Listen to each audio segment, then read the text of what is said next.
ഇന്നലെ ഇത് തരത്തിൽ ബഹുമാനപ്പെട്ട രഞ്ജിത്തിനെതിരായിട്ടൊരു ആരോപണം ഉന്നയിക്കപ്പെട്ടിട്ടുണ്ട്. അത് മാധ്യമങ്ങളിലൂടെ ഞാനും കണ്ടു. അത് സംബന്ധിച്ച് രഞ്ജിത്ത് മറുപടി പറഞ്ഞിട്ടുണ്ട്. ആ മറുപടി അവരുടെ ആരോപണവും അല്ലെങ്കിൽ അവരുടെ ആക്ഷേപവുമാണ് നമ്മുടെ മുമ്പിൽ ഇപ്പോൾ ഉള്ളത്. അത് സംബന്ധിച്ച് അവർക്ക് പരാതി ഉണ്ടെങ്കിൽ വരട്ടെ. വന്നു കഴിഞ്ഞാൽ അത് സംബന്ധിച്ചുള്ള നടപടിക്രമങ്ങൾ നിയമാനുസൃതം ഗവൺമെൻറ് ചെയ്യും.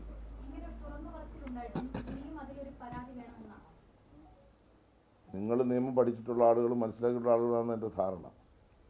ഏതെങ്കിലും ഒരാൾ ആരെപ്പറ്റിയെങ്കിലും ഒരു ആക്ഷേപം പറഞ്ഞാൽ കേസെടുക്കാൻ പറ്റുമോ? അങ്ങനെ കേസെടുത്ത് കേരളത്തിൽ ഏതെങ്കിലും കേസ് നിലനിന്നിട്ടുണ്ടോ? സുപ്രീം കോടതിയിൽ എത്രയോ വിധികൾ, ഞാനൊന്നിട്ട് വിശദീകരിക്കുന്നില്ല. പല കേസ് പറയട്ടെ, ഞാനൊന്ന് പറഞ്ഞോട്ടെ.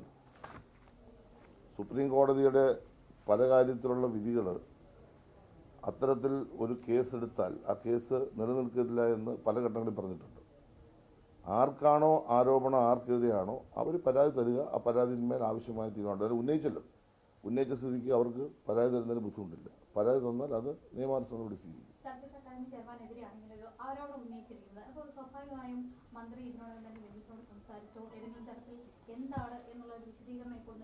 അതൊന്നും നിങ്ങളോട് പറയേണ്ട കാര്യമില്ല. അതൊക്കെ മന്ത്രി സംസാരിക്കേണ്ട കാര്യങ്ങൾ, മന്ത്രി എന്നൊരു ഔദ്യോഗികമായ കാര്യങ്ങൾ. അതൊക്കെ ചിലപ്പോൾ സംസാരിച്ചിരുന്നിരിക്കും.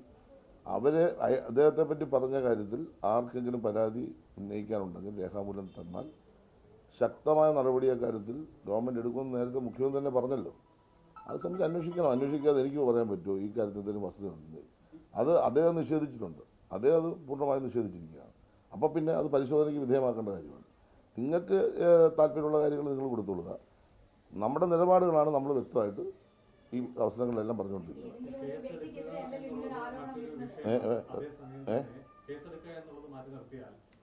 പ്രധാനപ്പെട്ട ഒരു ചുമതലയാണ് അദ്ദേഹം വഹിക്കുന്നത്. ഈ ഒരു സ്ത്രീ ആരോപണം പരസ്യമായി മാധ്യമങ്ങളിലൂടെ ഉന്നയിക്കപ്പെടുമ്പോൾ ആ സ്ഥാനത്ത് നിന്ന് അദ്ദേഹത്തെ മാറ്റി നിർത്താം എന്നുള്ളൊരു വിഷയം സർക്കാരിന്റെ മുന്നിൽ ഇപ്പോൾ പരിഗണനയിലുണ്ട്. അദ്ദേഹം ആ ചുമതല നിർവഹിക്കൊണ്ടിരിക്കുന്ന ഒരു രാഷ്ട്രീയ തീരുമാനത്തിന്റെ ഭാഗമായിട്ടാണ്. അത് സംബന്ധിച്ച് രാഷ്ട്രീയമായി തീരുമാനിക്കേണ്ടത്. അത് ബന്ധപ്പെട്ട പാർട്ടിയാണ് ആ കാര്യം ആലോചിക്കേണ്ടത്. അദ്ദേഹത്തെ പറ്റി ഉന്നയിച്ച ആരോപണത്തെ പറ്റി എന്തെങ്കിലും വസ്തുത ഉണ്ടെങ്കിൽ ആ കാര്യം CPIM എന്ന് പറഞ്ഞൊരു പാർട്ടി പരിശോധിക്കാതിരിക്കില്ലല്ലോ. ആ കാര്യത്തിൽ രാഷ്ട്രീയമായ തീരുമാനം അന്നേരം ഉണ്ടാവും.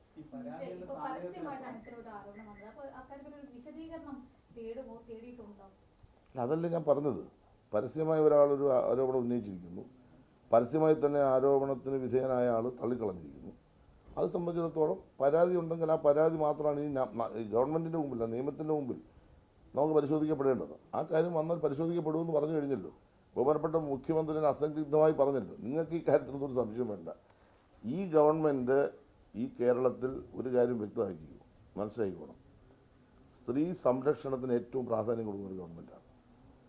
ഈ സിനിമാ രംഗത്ത് അല്ലെങ്കിൽ തൊഴിലിടങ്ങളിൽ നടക്കുന്ന ഏതെങ്കിലും അതിക്രമങ്ങളെക്കുറിച്ച് എന്തെങ്കിലും ഒരു ആക്ഷേപം ഉണ്ടെങ്കിൽ നടപടി സ്വീകരിക്കുന്നതിൻ്റെ ഏറ്റവും വലിയ തെളിവാണ് ഉണ്ടായ ചില പ്രശ്നങ്ങളെക്കുറിച്ചുള്ള ആക്ഷേപങ്ങൾ, സംരക്ഷണം ആവശ്യപ്പെട്ടുകൊണ്ട്, ആവശ്യമായ പരിഷ്കരണങ്ങൾ ആവശ്യപ്പെട്ടുകൊണ്ട് ഗവൺമെൻറ്റിനെ സമീപിച്ചപ്പോൾ ഹേമ കമ്മിറ്റി നിയോഗിച്ചതിൻ്റെ ഭാഗമാണ്. ആ നിയോഗിച്ച കമ്മിറ്റി നൽകിയ റിപ്പോർട്ടിന്മേൽ പല കാര്യങ്ങളും തീരുമാനമായി കഴിഞ്ഞു. ബാക്കിയുള്ള കാര്യങ്ങളിലേക്ക് ഞങ്ങൾ കടന്നു കഴിഞ്ഞു. അവർ നിർദ്ദേശിച്ച 24 കാര്യങ്ങൾ എങ്ങനെ യാഥാർത്ഥ്യമാക്കാൻ കഴിയും? ചില നിയമപ്രശ്നങ്ങളൊക്കെ ഉണ്ട്. ട്രിബ്യൂണൽ അടക്കമുള്ള കാര്യങ്ങളെ സംബന്ധിച്ചൊക്കെ നിയമപരമായി നമുക്ക് നല്ലതുപോലെ മനസ്സിലാക്കി ചെയ്യാൻ കഴിയും. രാഷ്ട്രപതിയുടെ വരെ അംഗീകാരം വേണ്ട പ്രശ്നങ്ങളാണ്. അതെല്ലാം നോക്കി എങ്ങനെയാണ് ഇതെല്ലാം കൈകാര്യം ചെയ്യുന്നത് എന്ന കാര്യം കൈകാര്യം ചെയ്യും. പല കാര്യങ്ങളും നമ്മളിപ്പം ചെയ്തു കഴിഞ്ഞു. പിന്നെ ഒരു കമ്മിറ്റി വന്നു. ഇപ്പോൾ ഇന്നലെ അമ്മയുടെ പത്രസമ്മേളനത്തിൽ പറഞ്ഞല്ലോ, ഞാൻ മന്ത്രിയായതിനു ശേഷം അവരുമായിട്ട് സംസാരിച്ച കാര്യം ഇന്നലെ അദ്ദേഹം പറഞ്ഞല്ലോ. എൻ്റെ അർത്ഥം എന്താ? അന്ന് ശരിയാണ്, അമ്മയുടെ ഭാരവാഹികളെ വിളിച്ചു, അതേ അടക്കം വന്നു, സംസാരിച്ചു. WCC ആളിനെ വിളിച്ചു, സംസാരിച്ചു. ഈ പറഞ്ഞ കാര്യങ്ങൾ എന്താണ് നിങ്ങളുടെ അഭിപ്രായം? അത് കേട്ടു. 1 മണിക്കൂറോ 2 മണിക്കൂറോ മണിക്കൂറിൽ സംസാരിച്ച് കേട്ടു. മിനിറ്റ്സാക്കി. എല്ലാ മിനിറ്റ്സിൻ്റെ രേഖകളും നമ്മളിലുണ്ട്. ഇന്ന കാര്യത്തിൽ ഞങ്ങളുടെ ഇന്ന കാര്യങ്ങളുടെ അഭിപ്രായമുണ്ട്. അതിനെല്ലാം പോസിറ്റീവായിട്ടാണ് ഈ സംഘടനകളെല്ലാം സമീപിച്ചിട്ടുള്ളത്. ഒരു സംഘടന പോലും ഇതിനകത്ത് നെഗറ്റീവായിട്ടൊന്നും പറഞ്ഞിട്ടില്ല. അപ്പം ആ കാര്യങ്ങൾ, ഈ നിർദ്ദേശിക്കപ്പെട്ട കാര്യങ്ങൾ ഒന്നൊന്നായി നടപ്പാക്കാനുള്ള നിലപാട് ഗവൺമെൻറ് സ്വീകരിച്ചു കഴിഞ്ഞു. ആ നിലപാട് സ്വീകരിക്കുന്നതിൻ്റെ ഭാഗമായിട്ട് ഒരു പോളിസി വേണം, ഒരു സിനിമാ നയം കൂടി വേണം. കാരണം ഹേമ കമ്മിറ്റിയുടെ റിപ്പോർട്ടിന്മേലുള്ള വിഷയങ്ങൾ മാത്രമല്ല, മറ്റു കാര്യങ്ങൾ കൂടി ഈ മേഖലയിൽ പരിശോധിക്കപ്പെടേണ്ടതായിട്ടുണ്ട്. അതിനാണ് കോൺക്ലേവ് വെച്ചിരിക്കുന്നത്. അപ്പോൾ കോൺക്ലേവിനെതിരായിട്ട് ഇപ്പം പിന്നെ അതേതാണ്ട് വലിയ സംഭവമാണ് എന്നൊക്കെ പറഞ്ഞിട്ട് നിങ്ങളിങ്ങനെ വാർത്ത കൊടുക്കാൻ തുടങ്ങുമ്പോൾ ഈ കേരളത്തിൽ എന്തെങ്കിലും ചെയ്യാൻ സമ്മതിക്കണ്ടേ? ഒരു ഗവൺമെൻറ് എന്തോ ചെയ്യേണ്ടത്? ഒരു ഇൻഡസ്ട്രി, 10,000-കണക്കിന് ആളുകൾ പണിയെടുക്കുന്ന ഇൻഡസ്ട്രി നശിപ്പിക്കാൻ പറ്റുമോ? ഇന്ന് ഇന്ത്യയിലെ ഏറ്റവും നല്ല ഇൻഡസ്ട്രി ആയിട്ട് ഈ ഗവൺമെൻറ് കാലത്ത് ഇൻഡസ്ട്രി മാറിയില്ലേ? ഇന്ത്യയിൽ ഏറ്റവും നല്ല ഇൻഡസ്ട്രി കേരളത്തിൽ മാറിയില്ലേ? ഈ കഴിഞ്ഞ വർഷം എത്ര സിനിമ, ഇന്ത്യയിൽ ഏറ്റവും കൂടുതൽ സിനിമ ഇറങ്ങിയ സ്റ്റേറ്റാണ്. ഭൂരിപക്ഷം സിനിമ ലാഭകരമായിരുന്നു.